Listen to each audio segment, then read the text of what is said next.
The weekend is here and I'm tracking breezy and mild conditions for Saturday, but much windier and a big cool down on the way for Father's Day into early next week. New today, women banned from leadership roles at Southern Baptist churches nationwide. Tonight, female pastors here in Spokane are sharing their reactions with KREM 2. It meant so much to me to hear the message of God's love in voices that sounded like mine. It's been in the works for a decade, and now the city of Post Falls is set to get a new multi-million-dollar golf club. Tonight, a look at how that club is shaping up. Good evening and thank you for joining us for KREM 2 News at 5 tonight. I'm Mark Hanrahan. It's good to have you here. I'm Whitney Ward. We start tonight with some breaking news. We are tracking a small brush fire actively burning right now near Spangle. KREM 2's Janelle Finch joins us live at the scene at this hour. She just received an update from Spokane County fire crews. And Janelle, what have you learned?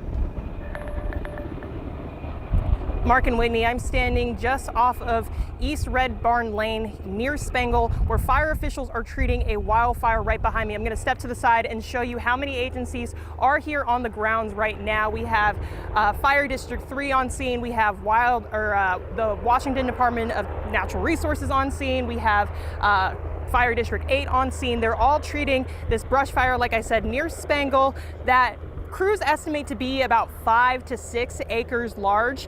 That fire is fairly contained at this point. I spoke to the Fire District 3 Battalion Chief, who told me they were able to stop a lot of the progression of that fire.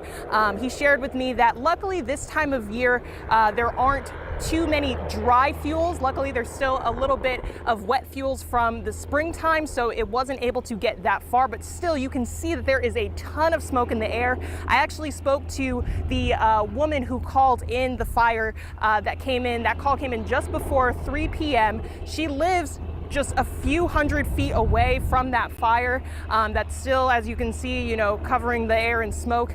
She told me that she looked out into the distance and she saw what she believed to be a small flame. She hopped into her ATV, went to go check it out herself, and she was absolutely right. When she got out here, the fire was burning, and as you can see, crews are still on scene treating it. This is going to be something that we continue to track throughout this evening, so be sure to stay here with us on KREM 2 News for more updates. Until then, live near Spangle, Janelle Finch, KREM 2 News.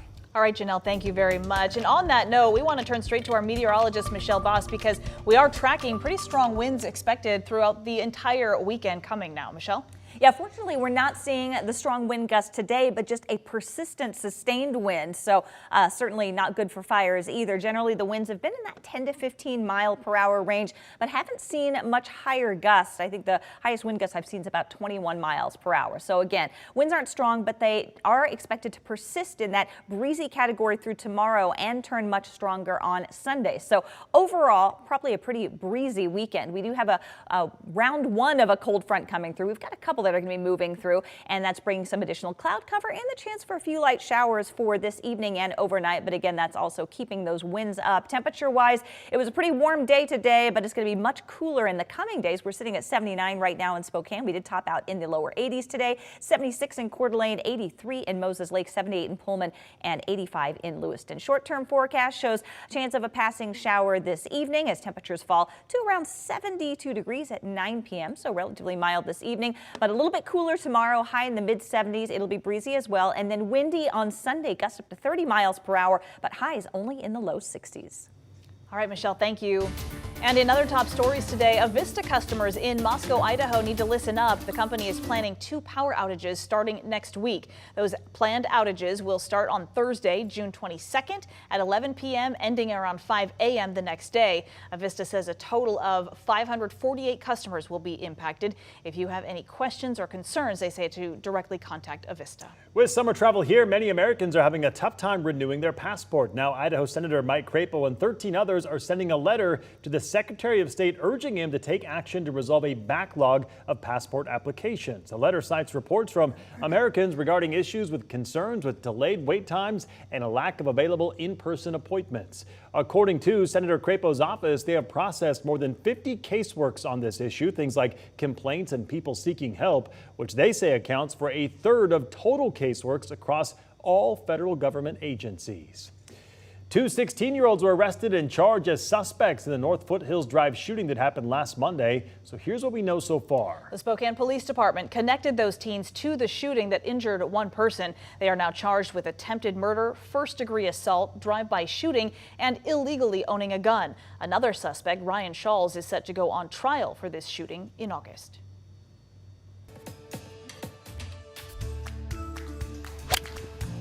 Oh yeah. Members and visitors of the Prairie Falls Golf Club in Post Falls have been asking for additional amenities at the quaint neighborhood golf course, and they may soon have them. Yeah, the club is just weeks away from the grand opening on a new $10 million facility. KREM 2's Amanda Rowley went there today to check it out, and here's a look, Amanda. Yeah, hey Mark and Whitney, not a bad idea to be out on the golf course on Friday. I am standing here outside the brand new $10 million facility here at the Prairie Falls Golf Club. Now, when it's done next month, it's nearly there, it'll feature 17 hotel rooms, an event, and retail space. And this is a huge improvement and upgrade to amenities that have been offered here since 1998.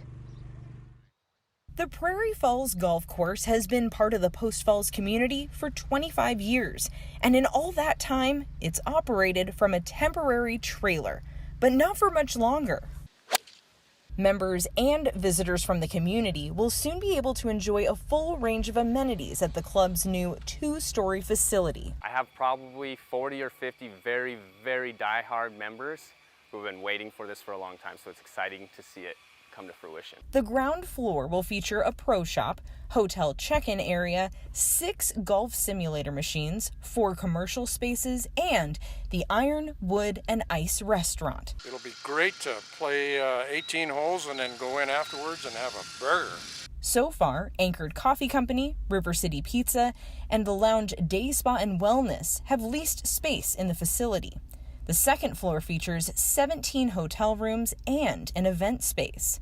This is the view of the private patio. Outside, head golf professional Joshua Greiner says will be party central for golfers and even wedding guests. Weddings can absolutely be hosted out here.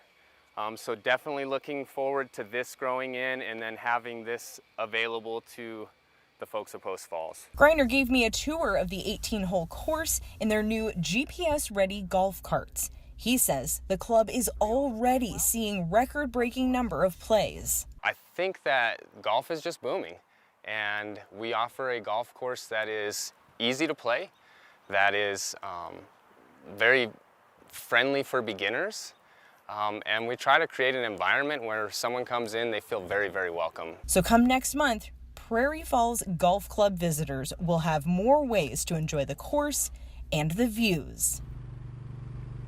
Now, the grand opening to show off this brand new facility is set for July 7th. Now, Prairie Falls is open to the public, but they also offer memberships. Reporting in Post Falls tonight, Amanda Rowley, KREM 2 News. All right, Amanda, thank you very much. And still ahead on KREM 2 News at 5 tonight, America has been caught in a ransomware attack. Coming up next, what we know about the attack and who is at risk. Plus, the nation's largest Protestant church is banning females from all leadership roles. Coming up at 4:15, how one local pastor is reacting.